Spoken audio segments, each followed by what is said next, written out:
All right, ladies and gentlemen, I'm so excited to interview my dad.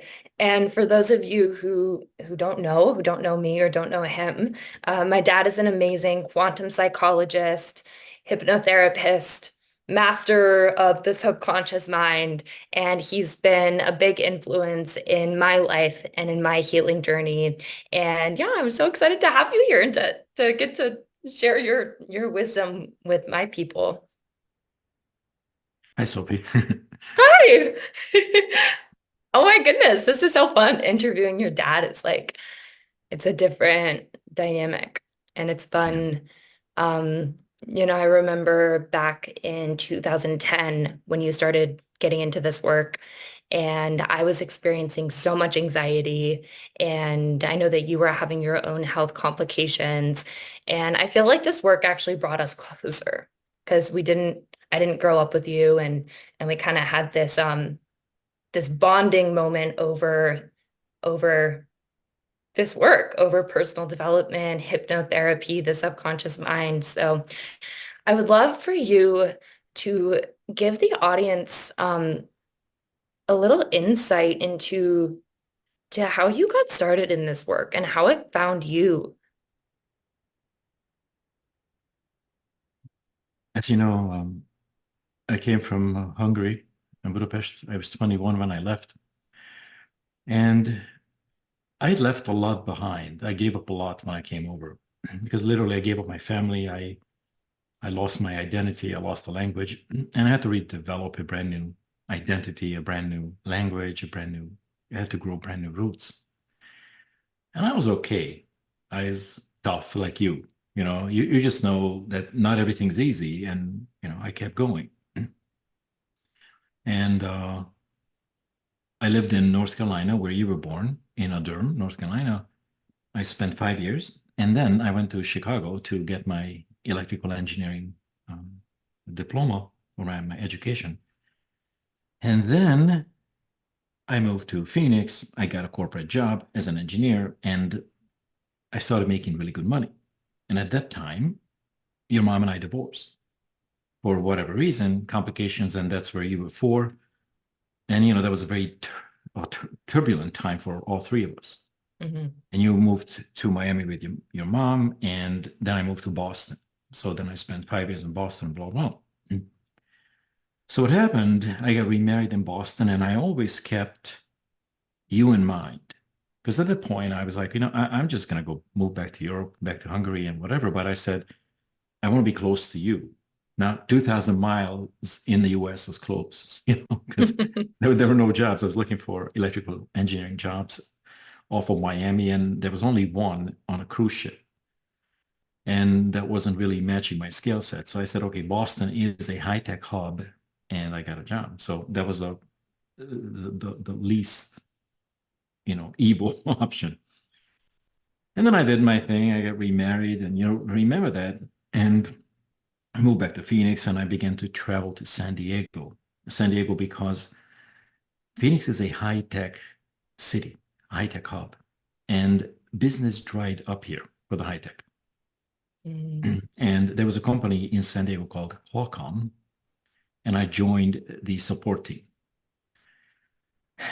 I traveled a lot. I drove between Phoenix and San Diego. That's about a 400 or 500 mile trip each way.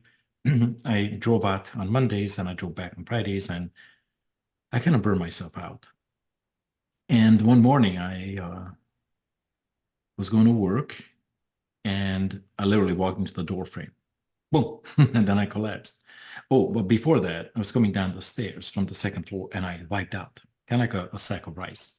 Mhm. And I didn't know what was going on. I didn't care. I said, well, maybe I didn't get enough rest. And, I got up, I dusted myself up and boom, walked into the door frame, walked again into the door frame. And I said, okay, something isn't quite right. Maybe the octane in the gasoline isn't quite high. So then I went to a neurologist. I called in, of course, I went to a neurologist, and it turns out I had a stroke. And they wanted to operate me, blah, blah. They wanted to get help with my brain out. And I said, you know what? It doesn't feel right. I was such a rebel all my life, and I never really liked traditional routes because I did seek therapy for 30 years, but it led nowhere. I said, it hurts. I don't feel good. I have anxiety. I have panic attacks, but I couldn't really phrase it because I didn't know what to call it because I was an ordinary guy. Mm. And then I went back to Hungary, to Budapest, to meet my family. It was the purpose of it was to say goodbye. And then, sorry about that.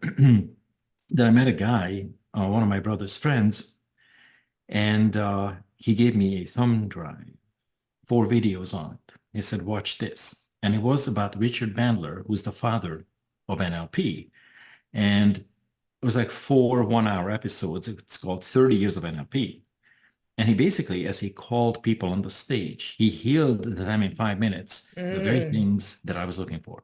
Mm. And I'm like, two things went through my mind. Of course, at first, this, we get angry when we see something that we've been trying to do. Like, if it's this easy, why isn't this shared? Well, now I know the reason why it's not shared. And then another thing went through my mind, which was like, I want that. I want to be just like that. And then in Encinitas, which is a town north of San Diego, I began to seek NLP coaching, timeline therapy, and so on and so forth. And I began to, like for me, paralyzed, shaking, trembling body, I began to rebuild. And I said to myself, this is amazing. This needs to be learned, needs to be shared, needs to be taught, and so on and so forth. So that's where kind of like my first awakening moment happened, where I experienced almost like a rebirth, Mm. spiritually and literally, physically. So then I started seeking out mentors, at first hypnotherapy, and then NLP, and then later spiritual psychology, and then later business, marketing, quantum psychology. And I began to teach. And that because you saw me in live seminars and presentations in San Diego. And I mastered the art of the subconscious mind because I had to master my subconscious mind. I was in shambles. And I Mm. didn't realize that every outside circumstance is a very precise manifestation of our inner programs. It was not easy. As you know, first we enter the victim stage. Why me? Why didn't they tell this to me before? All these, the different phases, different stages. But as we begin to clean the mind, that's when you really regain your power. The power to know that you are manifesting everything in your life. Just because it's not visible, it doesn't mean it's not ours. And I Mm. learned the logic of this convoluted, crazy world that moment to moment or moment by moment manifests and creates our life. Mm. Wow. Wow. So powerful. Thanks for sharing that. And thank you for just having the courage to follow this path and for, you know, having the wisdom to make a change and for sharing it with the world. Because I know it's not easy to make a change like that. You had already left everything when you came to the US from Hungary, and then you were experiencing another moment where the life as you knew it was radically changing. So I just want to acknowledge your courage and like thank you. And I'm so grateful for you and everything that you've taught me over the years and how much that has helped me heal and grow. You're welcome. Now, I know a lot of our listeners, they want to start a business, and now you've been teaching this stuff for what, over 10 years, 14 14 years now? years, 14, yeah. Yeah. And you're doing extremely well. You're selling your online courses. You have a raving fan base in Hungary. What would you say to our listeners who they want to start a business? They've studied the subconscious mind a little bit. They've studied personal development. They've had their own spiritual awakening, but they're feeling stuck. They're feeling like the money's not flowing. They're feeling like they have maybe money blocks or subconscious blocks or energetic blocks. What would you say to these people? Well, a lot, because money is the most complex energy, that there is.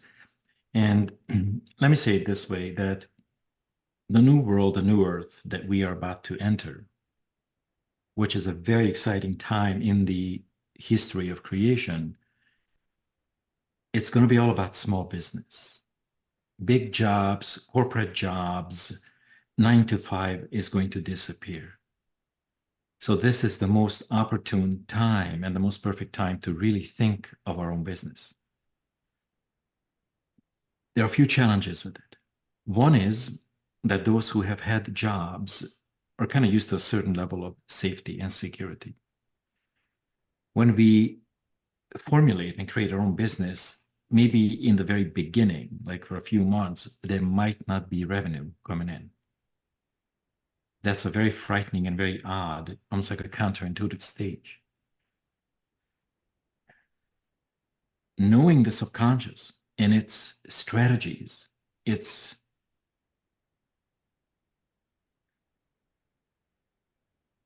self-sabotaging patterns is very important. I had to think about it because I want to make sure that I don't use technical expressions that are too, too far out. I want to use or expressions that people can relate to. We have self-sabotaging patterns. As long as we are seeking safety, as long as we are still in our original traumatized mindset, we cannot succeed. In the old matrix, which ended last year, it was possible to have health solutions, do a little bit of inner work, do a little bit of trauma release, and then get to money. And once people got to money, then they got comfortable and they stopped their self-development.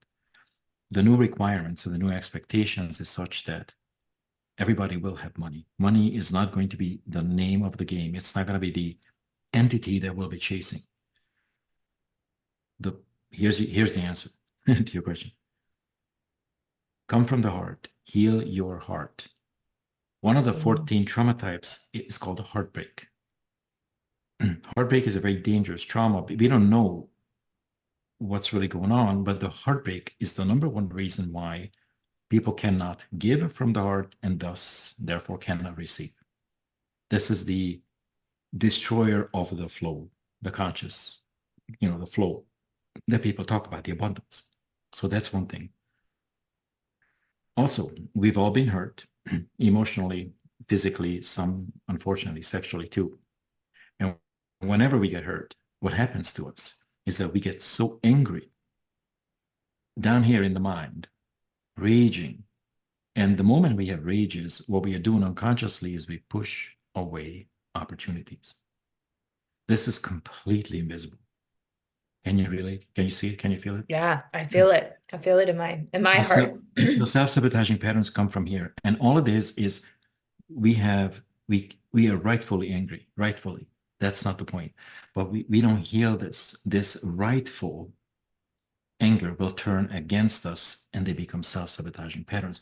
And this is what has not been shared openly with the public for two reasons. One, they didn't know.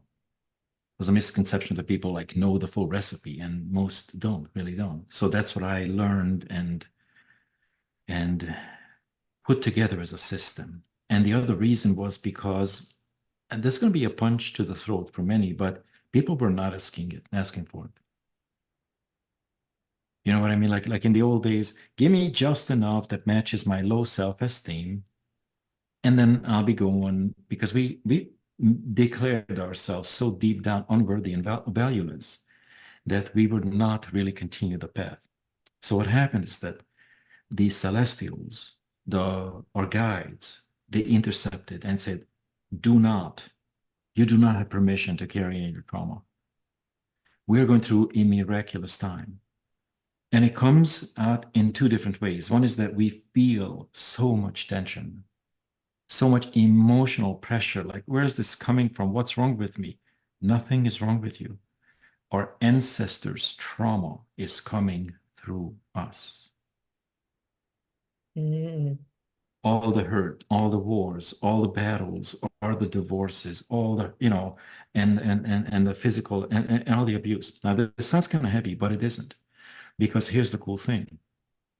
Once we understand the structure of trauma and we have the courage to go underneath and into the structure, work through it, heal it, underneath the traumas is our life purpose.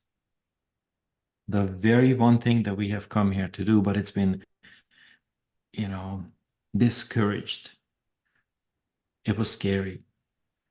So that's what my advice would be, is to really dare to go within. It's not in its current state, it's not a pretty sight. There will be a lot of very odd feelings and strange thoughts. And when you have proper mentorship, you can break through, because the expectation, Sophie, in the new world is going to be find yourself. And finding ourselves is breaking through our traumas. Then we can bring our unique gift to the world and do the business that we have come to do. Mm, mm. It's so funny as you speak, I like feel my whole body rearranging from the inside out. Yeah, Yeah. that's good. Now, you mentioned worthiness and deservingness and this heartbreak shadow that we all experience. Now, can you tell us a little bit more about how that might manifest if it's not healed, and a little bit more about how to heal that? Yeah. The universe that we call source or universe, our outside world, responds to our inner programs very precisely. It's a very benevolent universe, but we have non-benevolent, or rather malevolent thoughts inside us. And everything, whether we know it or not, the universe matches back and hears it. When we get hurt in past traumas, and I'm not only talking about traumas from this lifetime, we had plenty. But past, like the Hungarians, war and battles and hurt and drinking and depression, all that, all of those patterns, all these, patterns are traveling through time and space in our DNA. When we get hurt, we make a lot of mental conclusions. We say things to ourselves that are quite often a short-term survival strategy that is only supposed to last for like the next hour, maybe the next few days. But a lot of these mental decisions create what I call the timeline splits, quantum timeline splits, and literally cuts us off from the source, cuts us off from abundance. I'll give you an example.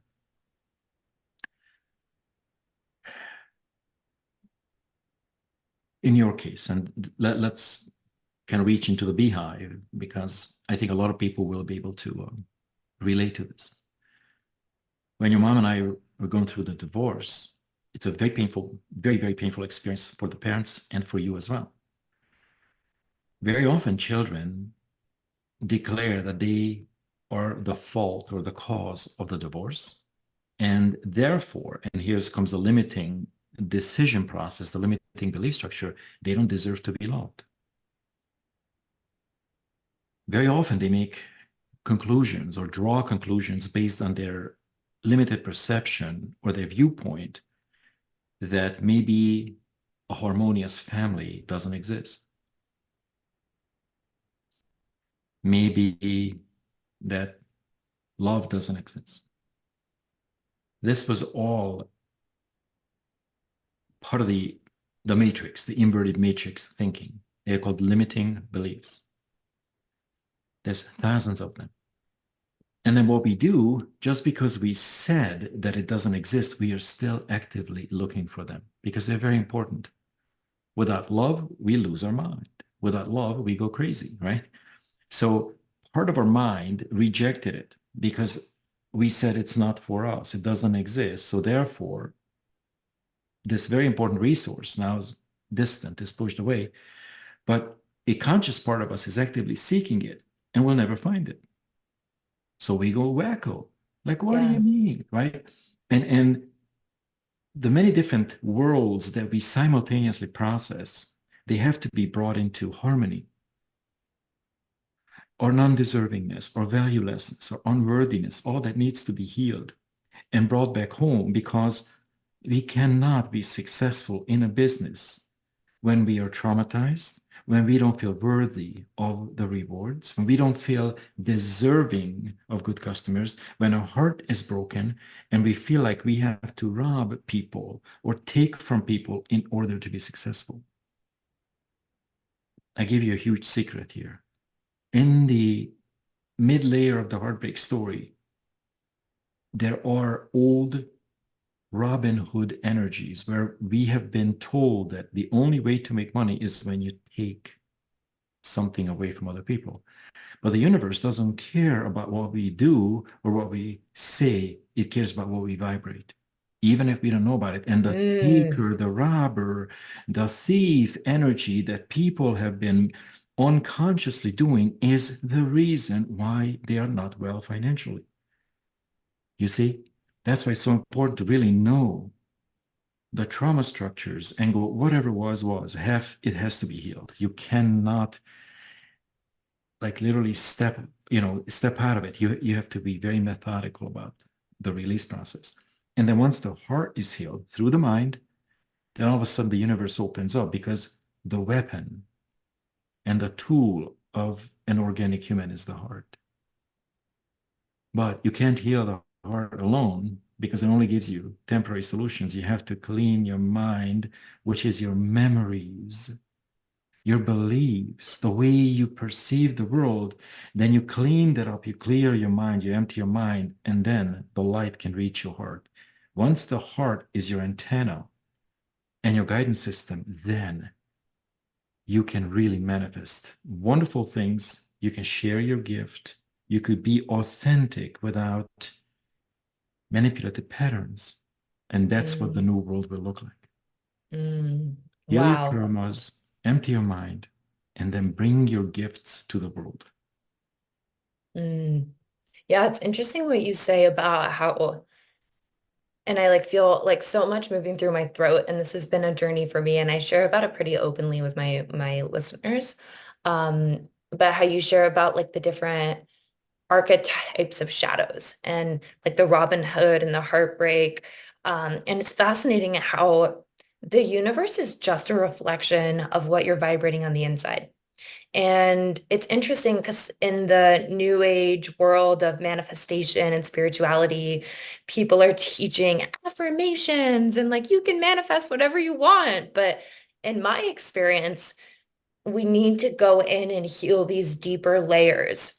Otherwise, the world is just going to reflect that back to us. And I remember even within this last year, you were telling me about the heartbreak shadow. And I went in and did the exercise that you prescribed.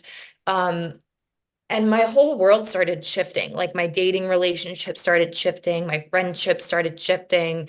And it wasn't anything different I was doing on the outside. It was that I sat with those feelings and I saw a huge shift in my external reality.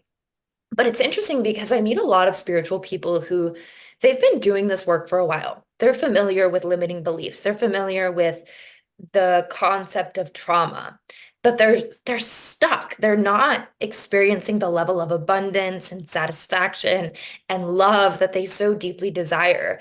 And I feel like it's because in my experience, there's a lot of missing information in the mainstream spirituality. There's a lot of missing information about healing these deeper shadows.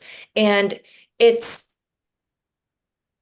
it's kind of intimidating to like really go into the depths of what exists in our psyche. Like there's so much to it, but with the foundation that this is a benevolent universe, like you said, and and I know that you've not in this conversation, but in the past, you've spoken about how the purpose of our human incarnation, the purpose of us being here on earth is to heal these trauma patterns, is to get back to that state of oneness. And you've also said something in the past, which is really interesting, that deep down in all humans, we have this fundamental fear that God's not real, that like God's not going to take care of us, and how that's kind of like um, a really insidious programming of the ego. What would you say about that? This belief that like maybe people believe in in spirituality, they believe in a higher power, but I know that you've said underneath it there is this fear within all humans that like God's not real. The ego, which is a part of our mental subconscious programming, represents the dark side in us. Everyone has tens of thousands of layers of darkness, conflicts, and they stem from traumas and they stem from past stories. There's no need to be fearing that, because once we integrate those, only then we can reach the light. Once we reach the light, abundance meets us. Our dark programs, the shadow stories, the shadows, or traumas are the ones that actually prohibit us from being successful. As we go deeper and deeper in the mind, there's the subconscious mind, which we have access to. And there's the unconscious mind, which is the ocean. If we don't study this, we'll never have access to it. This is like rocket science. I call this in my Hungarian presentations a neurosurgery. It's so intricate, it's so crazy, it's so wacko, it's so illogical, it's almost funny anymore. And in this region, which is a gigantic region, the ego installed beliefs in us that God is a punishing God. If you say it to most people in the beginning, they're going to argue, no, I go to church, blah, blah. It's a cover-up story. We have reached a point in consciousness where people begin to see that really there are fine lines and fine energies and fine statements and fine beliefs that influence our entire world. And the ego's number one job, number one purpose is obviously to make us stronger through resisting us. But very often we give in to the resistance and we go with the darkness. That's the problem. If we were to have good mentors, if we were to know the methods, the methodology, and the logic, which is called psychology, to break through these layers, then we would meet the true self, the true us. Now imagine as we go down deeper and deeper in the mind, and there's a belief, just one out of the tens of thousands, that God is a punishing God. What do people say when they get angry? God, right? And they start cursing God. And God says, I love you, however, I can only give you as much as you allow. I manifest through you. The mind is your filter. When it's full of this and that and junk, I can only be filtered through this and that and junk. Abundance is an automatic byproduct of a clean mind, which is a healed mind, which is a trauma-free, conflict-free mind. So as we begin to go deeper and we say God is a punishing God, who wants to be punished? Not me. What do? We resign. What's the number one problem with business owners? They resign. They quit before the manifestation could take place. Mm. There's another very important shadow structure that very few people know about, but I'll share it here. The ego is very clever. It does not want us to be successful. It does not want us to heal our heart. It does not want us to find our life and find our purpose. So it will go out of its way to come up with distractions and strategies to keep us off the path. And it's remarkable. When you know this psychology, it's almost psychopathic. But when you really know it, you go, hold on. You know what? Just park over there. I'll walk. I don't need you to drive me anymore. The ego manages our shadow world. That's why we have to have willpower, because if you trust this bad coach to give us advice, which most people have fallen for, I have too, then we will be derailed. And you need to have willpower to come back and be on the path. But here's something very important. We're talking about business. One of the remarkably insignificant looking shadows that sabotage business is the shadow of the quitter. Okay, you just have to integrate the quitter. a person who starts and never finishes. I mean, your native language is English. I've been teaching this in Hungarian, and we don't have a good word, like a matching word in Hungarian. So I have to like say it in many sentences, but the energy is still not perfect. The quitter. It doesn't feel right, but once you integrate it, then all of a sudden business opportunities will start flooding in because you're no longer programmed by the ego to quit halfway. And the way it shows up in the real world is people are very busy.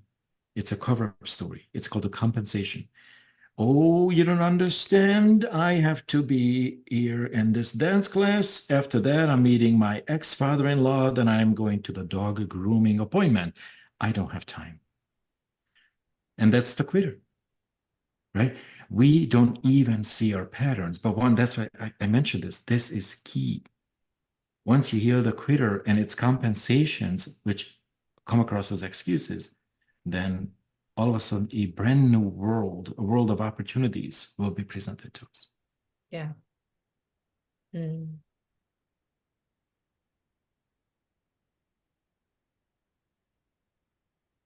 Yeah. It's interesting because I've been studying this stuff since 2010 also with you, not quite at the same level that you have.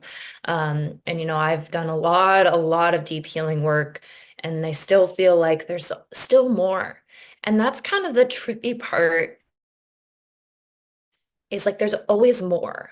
And I've heard clients that I've worked with even say like, "Oh my gosh, does it ever end? Like, does it ever end? Is there a point, or is it just like a journey where we're always learning more, more is always being revealed?" What would you say about that? Evolution never stops. The moment we stop learning, we die. So it doesn't ever end, but it doesn't stay this hard. In the beginning, when we look into this tunnel and we don't see the end of it, it looks infinite. It looks scary. It looks dark. We don't see the light at the end of the tunnel. But the only thing that's missing for people is to start and persistence. Yeah. Now, this is not something that we can do alone without mentors. Yeah. Absolutely not. Yeah. If I didn't have hundreds of mentors, I would not be here with you. I think I would have checked out a long time ago. Yeah. It is deep and it is illogical. It's not the depth that really is tough to deal with because, you know, one day most people step 5,000 to 12,000 steps a day. It's a big number. We don't even notice it. It's deep, a lot of work. We do it automatically. But what's been missing is a reliable, predictable direction. Mm, When you have mm, a direction, when you have a why, when you have goals and you've got mentors, then you will get up in the morning. You will not use excuses because you're excited. When we've been hurt, we've been traumatized, and we are nonstop running into emotions and feelings of failure, disappointments, mistakes, and whatnot, then after a while, we say, you know what? It's not for me. It's too much. It's really having clear goals and having mentors, just simply mentors who have been where we are today and have the results we want. yeah. Yeah. So did I answer your question? Yeah. Yeah. And it's Okay. interesting too about, you kind of mentioned that it's almost a little traumatic to fail in business. And I know, like, I've seen you grow your business, and I know for like years you were doing seminars and doing this stuff, and it wasn't quite taking root like you wanted. And then all of a sudden in the last few years, it's like you've been blowing up, like really just blowing up.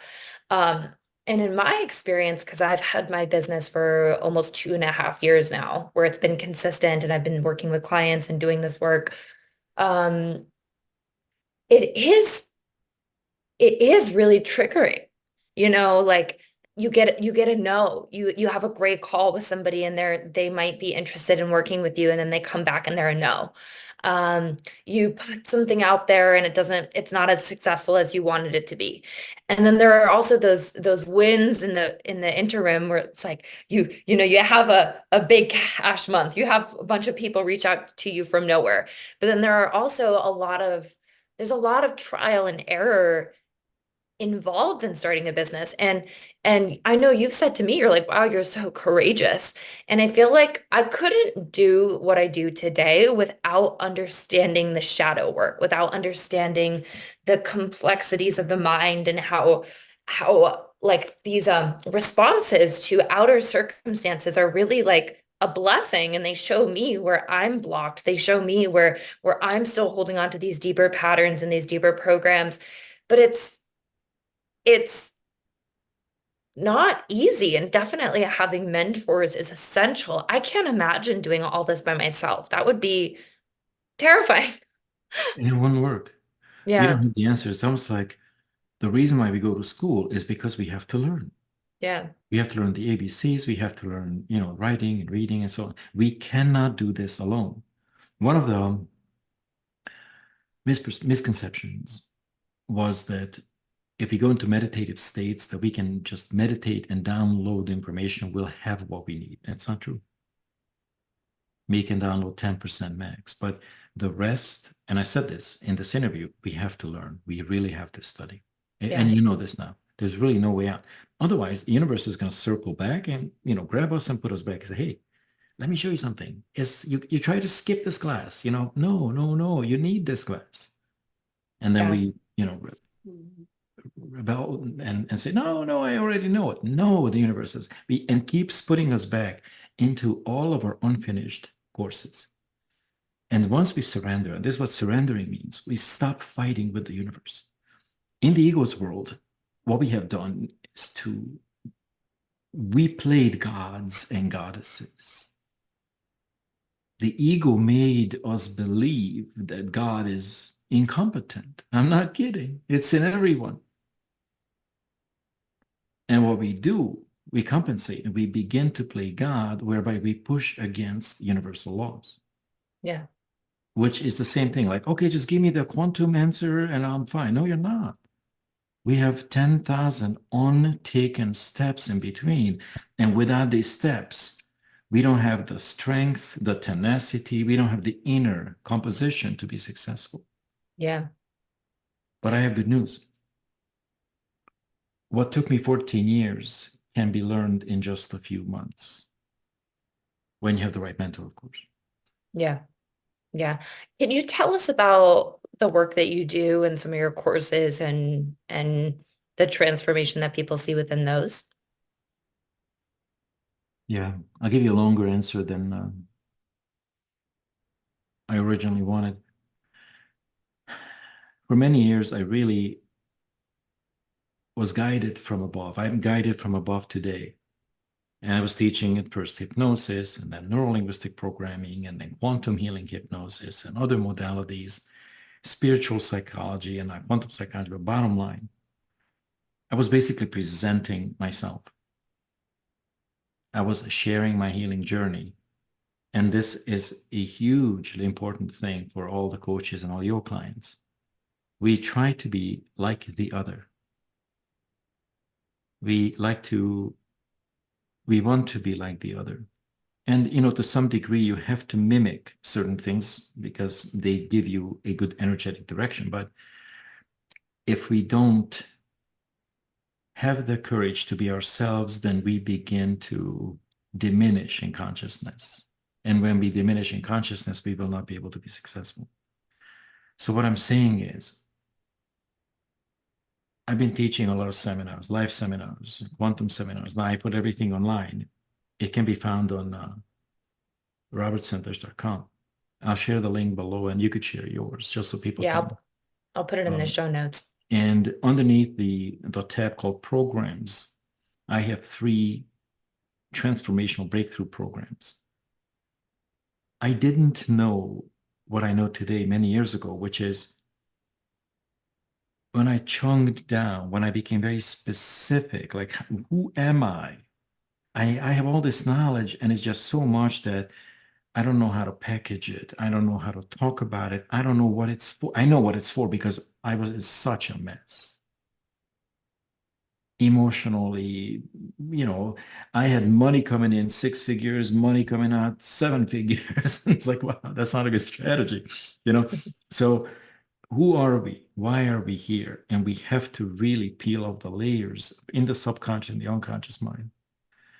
What I do today with a much better definition, a clear definition, is I help people heal their traumas. There are 14 trauma types and tens of thousands of layers of it for one purpose and one purpose only, so they can find themselves and become successful in their business. Trauma healing is one of the most complex areas or fields in the world because there's so many unknown or invisible layers, invisible regions. But I have learned the hard way that if you don't do that, success is only temporary. Failure is guaranteed. And then how do you prevent the next failure? Well, first you have to train your mind to not think of it as failures. We carry a lot of mistakes. In our mind, everything's recorded. The mind is just an unemotional instrument. This happened, this happened, this happened, this happened, this happened. Zero emotion, kind of like a stoic machine. It's fine. But then the ego uses wrong decisions, poor decisions called mistakes against us. And then once it accumulates and we have emotions about mistakes, we don't want to go there. In other words, our courage is lost. That's why it's so important to know Courage. right? It's like, you know what? And we can't explain it. That's why I'm giving it logic, giving the emotional world a logical expression so people understand that it's okay, it's happening. The self-sabotage is happening because the ego is trying to convince us that we made mistakes. Yeah. And then the logical part is like, well, how in the world would you be successful if you hadn't tried a few options? Yeah. Just like when you go to the shoe store, this fits, this doesn't, this hurts, boom. And at the end, you find the right shoe. It's the same thing, but the ego uses the trial and error process against us. Yeah. And then once you know that this is not enough, you have to really retrain your subconscious mind with very simple techniques to accept this information and to release the emotional rage about our mistakes. It's Okay. so interesting. As you speak, there's like literally parts of me that are like vibrating and resonating and just like the way that you speak hits so deeply. And I heard Marianne Williams say this, Marianne Williamson say this, that people can only hear you at the level that you speak to them at. And it's so clear to me the depth that in which you speak to people at because I feel it in my body. I literally have like a visceral response to what you share. And what would you say about, like for me, I've had an experience with my throat and like throat chakra blockages, and I know a lot of people I work with have experienced the same thing. How does this stuff manifest as blockages in our body? All right. I have to clear my throat too because I'm going through the same thing. It's not a bad thing. It's a sign of something. Yeah. In the old world where we were born and, we were trying to make ends meet and, create good strategies and come out ahead,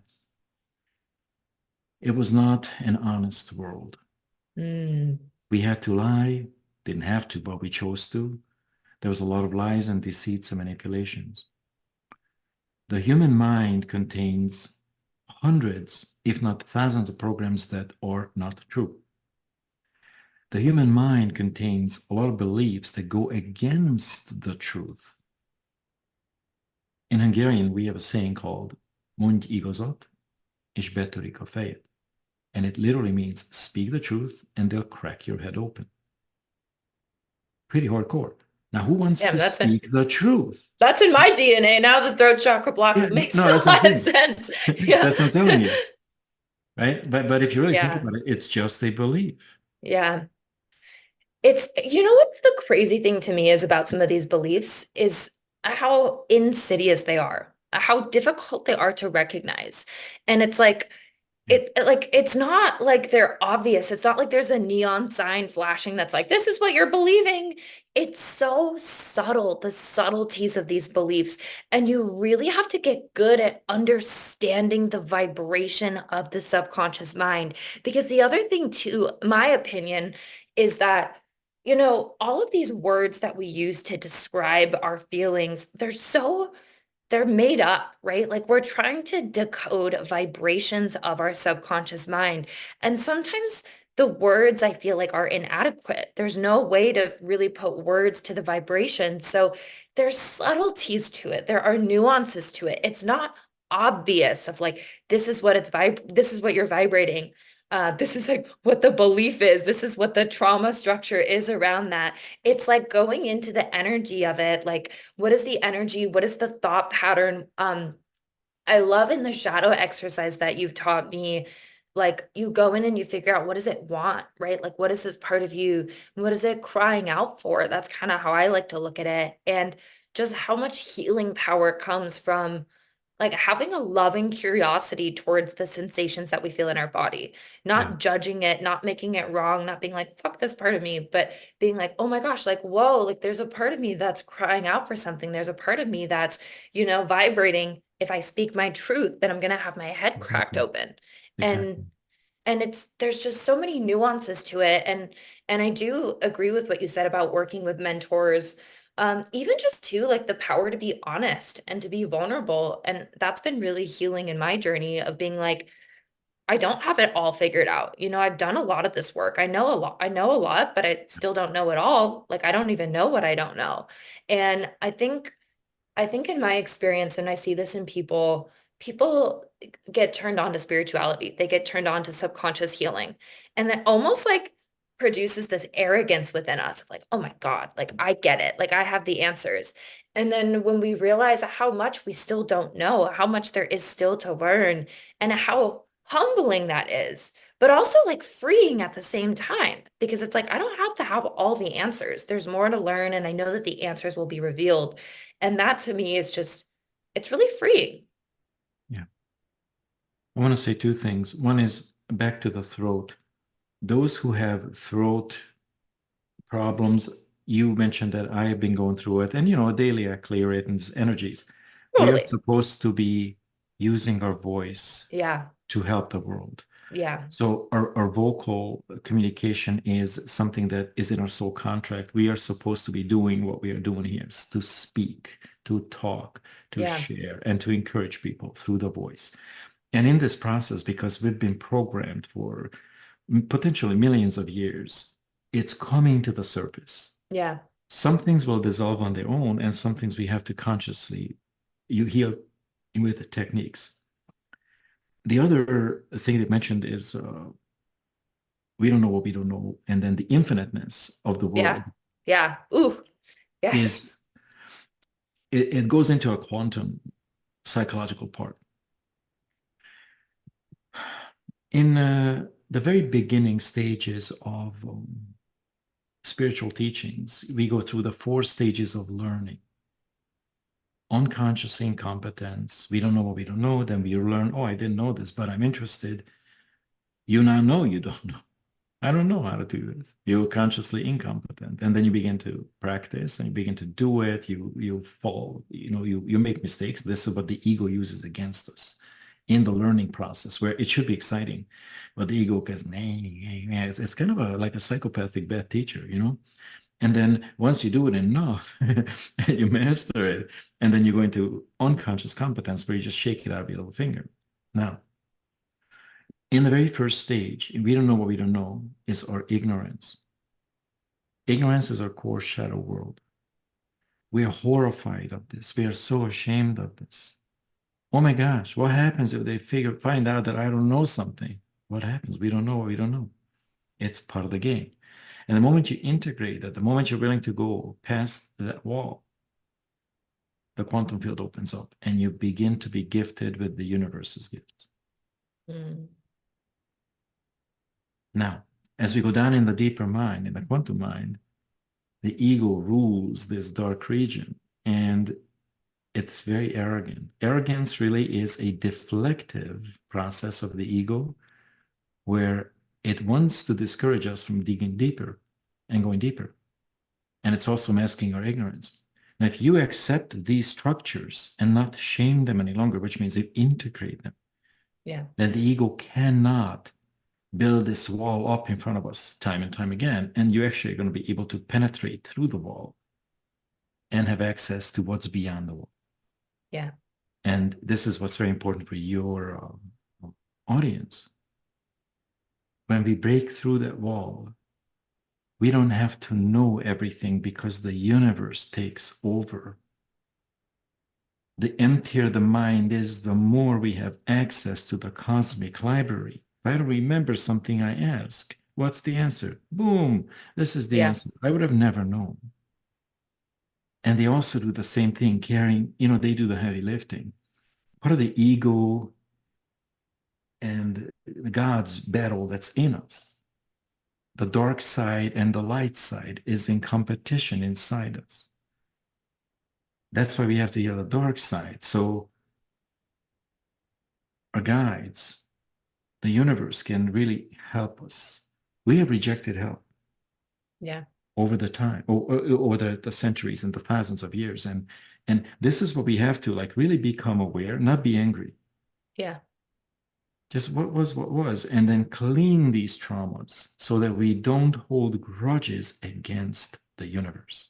And I think I'm going to project for a second, but I think most people are unaware that they're holding a grudge against the universe. And it's interesting too, because like in my experience, you introduced me to hypnotherapy and the subconscious mind when I was like 16. And I remember I saw Jane. I remember seeing Jane in San Diego for hypnotherapy.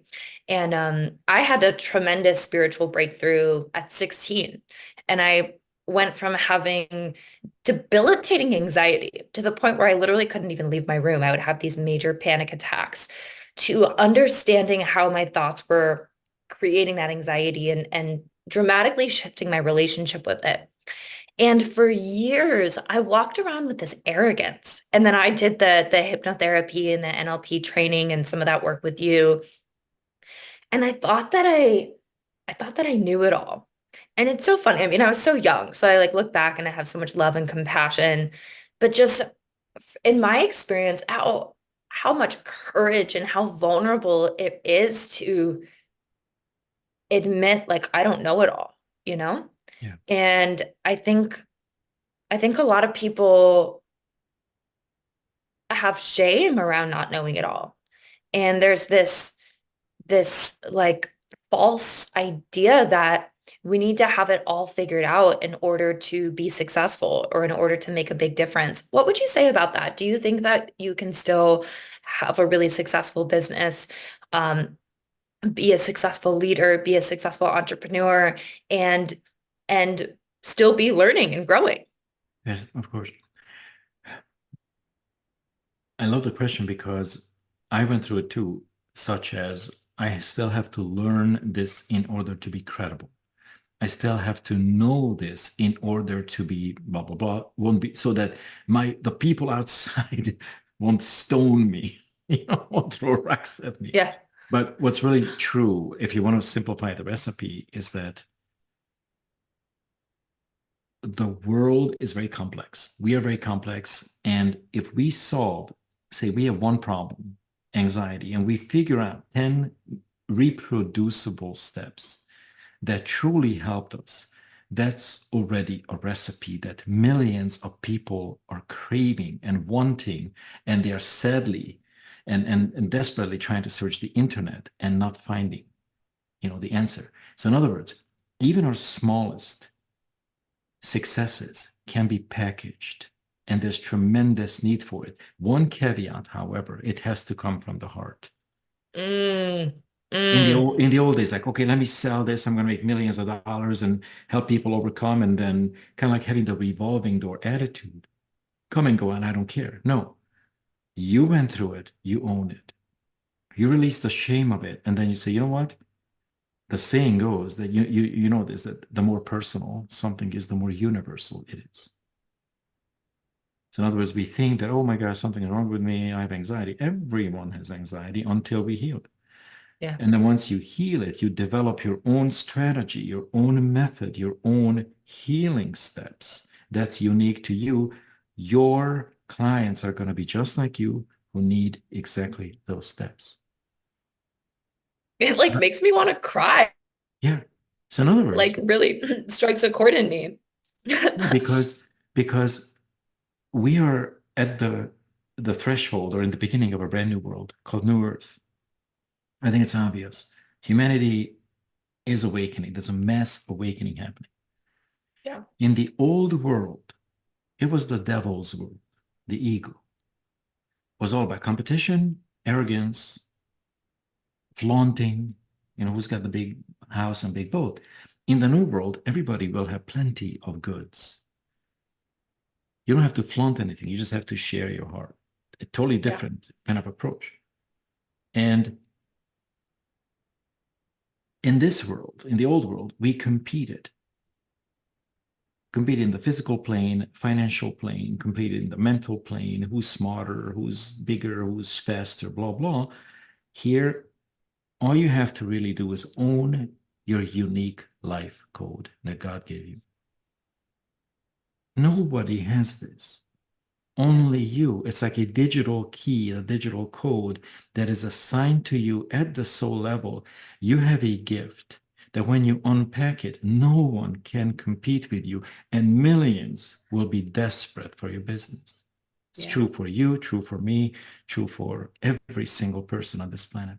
And you see, we've been competing here because we didn't understand that the key that I hold in my hand to my success won't open your door. It will only open my door. Mm,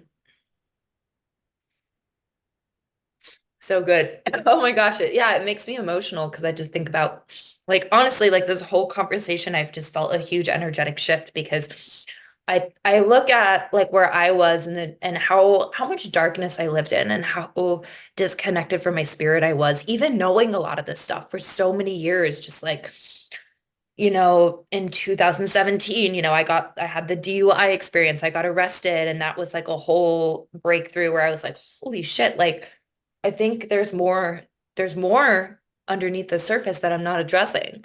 Um, and just like how, I can speak from my experience because I know a lot of the people I work with, they've gone through their own transformation and they want to share that with the world too.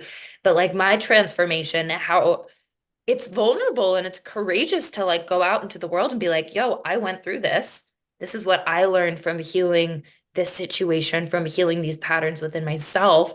And then having the belief in your own transformation, the belief in your own wisdom to be able to go forth and share that with other people.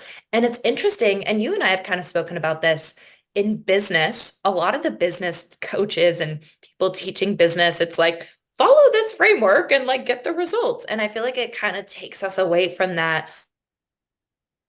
authentic experience of like what we've gone through and being able to speak about that. I do think understanding marketing and sales is really important to be able to communicate what it is that you do and being able to resonate with people. But there is this level, I love what you said, like our what did you call it? A soul code or a God code?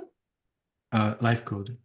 Life code or life code and how it's so unique to us and how, we have the steps that worked for us, that there are millions of people out there waiting for that. And it's not about being perfect. It's not about having all the answers. It's about like continuing to evolve and knowing that this set of steps that you've developed are people are actually seeking that and they're calling out for you to show up. Yeah, exactly.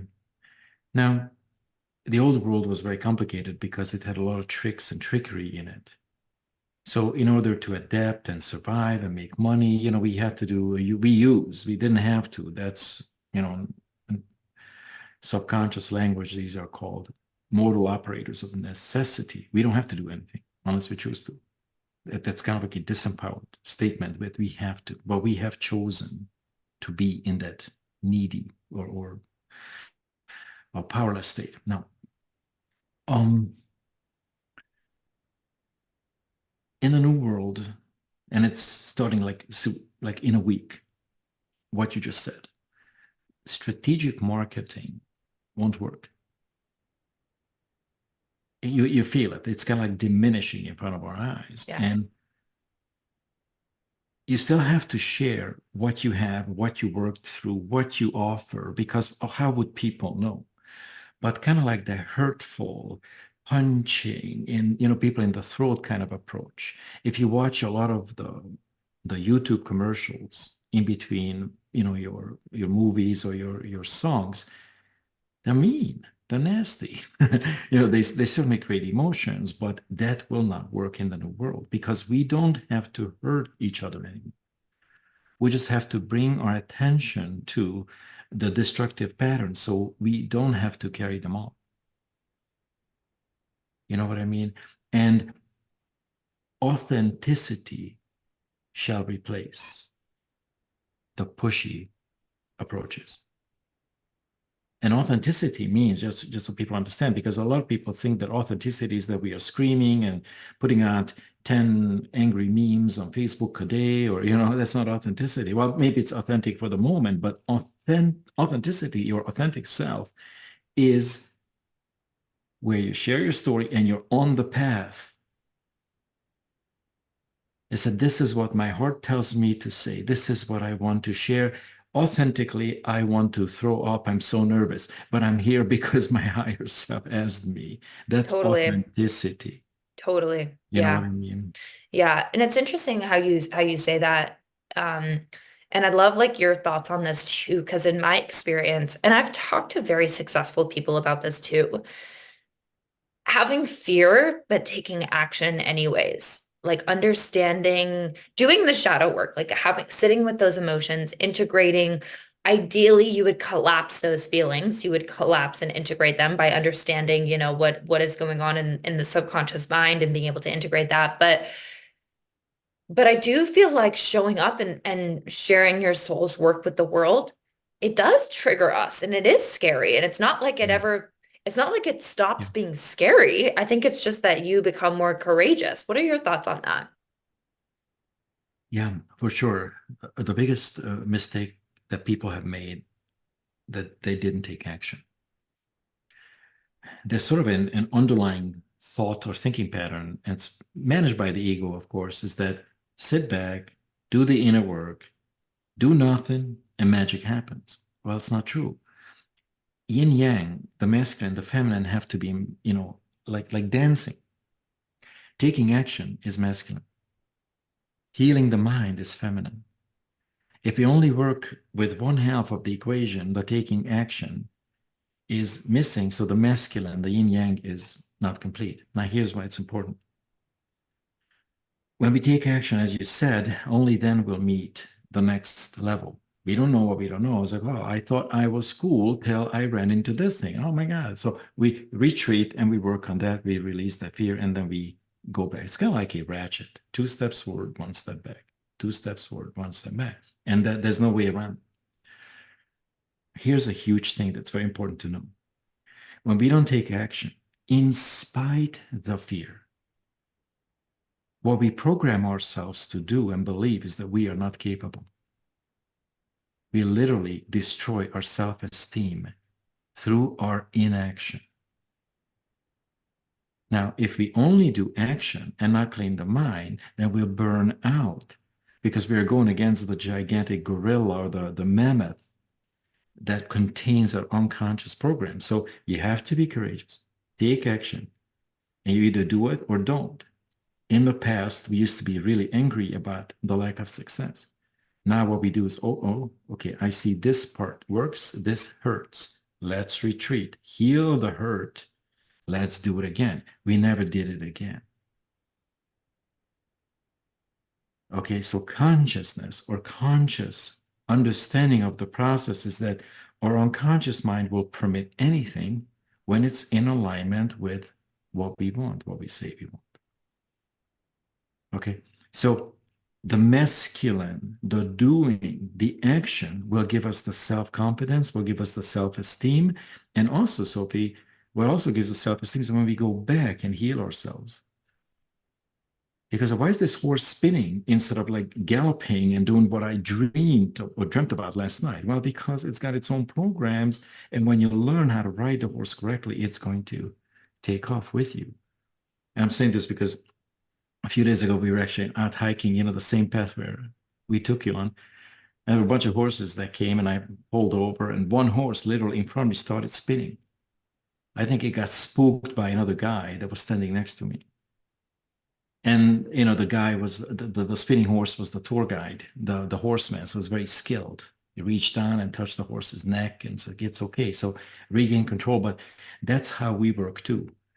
There are Mm, outside triggers, there's inside triggers, but regardless, only way to become unshakable is where we have a goal and we know how to train and align the mind to help us achieve that. so good. Oh my gosh. I could seriously talk to you all day about this stuff. So fascinating. Um, but I do want to be respectful of your time and I know we've been going at it for a while. Um, where can our listeners find you? Where can they connect with you?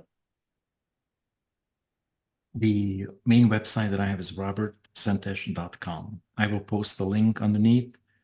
I teach online courses. I only offer private coaching for those individuals who are enrolled in our courses just because I don't have time. Humanity is a totally different humanity today than it was even a year ago. It's a wonderful thing. Good for them, good for everyone, because now we can really come together with a competition. So I'm online.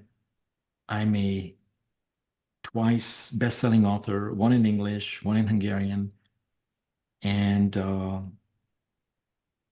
that's it.